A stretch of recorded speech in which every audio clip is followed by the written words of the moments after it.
कि एक दफा प्राइम मिनिस्टर ऑफिस से कॉल आई कि प्राइम मिनिस्टर साहब जानना चाह रहे हैं कि क्या पनाहगाह जो हम बनाते थे बैतुल माल में, उन पनाह गाहों में जो मजदूर सोते हैं तो क्या उनको सुबह 5 बजे उठा दिया जाता है? तो मैंने कहा नहीं सर, हम उनको 7 बजे उठाते हैं। 2-3 दिन बाद फिर MS का फोन आ गया कि नहीं, आपने वेरीफाई नहीं किया, वो 5 बजे सुबह उठा देते हैं। और प्राइम मिनिस्टर साहब ये बहुत वरी है कि अगर वो दिहाड़ीदार मजदूर सारे दिन काम करता है और रात को 10 बजे सोता है, तुम लोग 5 बजे अगर उठा दोगे तो उसकी नींद पूरी नहीं होगी।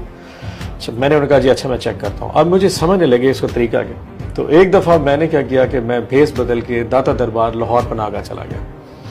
जब मैं वहां पे पहुंचा तो मैंने मास्क सास पहना हुआ था, सर पे टोपी भी पहनी हुई थी। पहले तो उन्होंने मुझे पहचाना नहीं, पूरी तलाशी ले ली मेरी, पूरा बॉडी सर्च, मेरा बैग शैग चेक किया। जब मैंने ID कार्ड दिया तो लड़के को शक पड़ गया, तो फिर उसको मैंने साइड पे बुला के कहा कि तुमने खामोश रहना। एंट्री उसने कर दी, मैं अंदर चला गया। जब खाने वाली टेबल के वो बाहर खड़ा हुआ तो वहां पे तकरीबन कोई 50 बंदे खड़े थे। तो उन्होंने कहा जी अब 20 बंदे आ जाए। वो दौड़ के अंदर गया, मैं फिर पीछे रह गया। 10 मिनट और इंतजार किया, 15 मिनट बाद वो खाना खा के बाहर आए। फिर और लोग गए, मुझे धक्का लगा, मैं फिर पीछे आ गया। वहां एक वेटर खड़ा था, उसने कहा भाई थले बह जा। तो क्या नहीं थले बह जा। अब मैं उसकी शक्ल गौर से देख रहा था, उसे पहचाना नहीं था। मैं जमीन पे बैठ गया। थोड़ी देर मुझे कहता है साइड दे बह जा, सारे जड़े ना सालन तेरे डोल जाना है। मैं हैरान परेशान। उसके बाद कोई आधे घंटे बाद मेरी बारी आई। अंदर जब मैं गया तो वहां पे इतनी सारी हड्डियां पड़ी थी। तो मैं कहा यार इसको तो हटा ले। कहते आप नहीं कर सकता तू।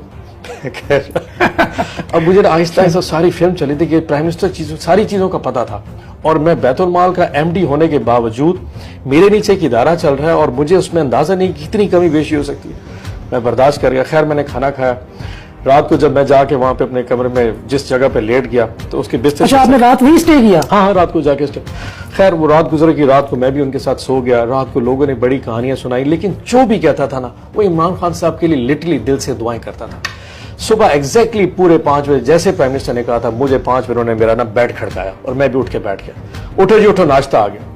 मैं हैरान। मैंने कोशिश की 15 मिनटों से 15 मिनट बाद फिर मुझे उठा दिया।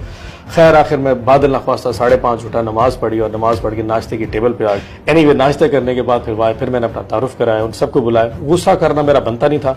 फिर मैंने उनके इश्यूज को सुना, एड्रेस किया। लेकिन बात जो बताने की है कि अगर एक मुल्क का हुक्मरान बैठ के इतनी छोटी छोटी निटी ग्रिटीज के लिए आपको कन्वे कर रहा हो और आप उस पर परफॉर्म कर रहे हो या ना कर रहे हो, ये आपकी अपनी सलाहियत है। सो मैं खुद को बहुत खुशकिस्मत समझता हूं कि मैं MD बैतुल माल था, उस हुक्मरान के नीचे जिसकी रूह, जिसकी सोच हर उस शख्स के लिए। मुझे वो रियासत मदीना वाला जो कॉन्सेप्ट देते हैं, इतनी कहानियां सुना सकता हूं कि एक दिन प्राइम मिनिस्टर साहब पिंडी एक बाजार से गुजरे, एक नवंबर की रात थी और इन दिनों सर्दी बहुत पड़ी।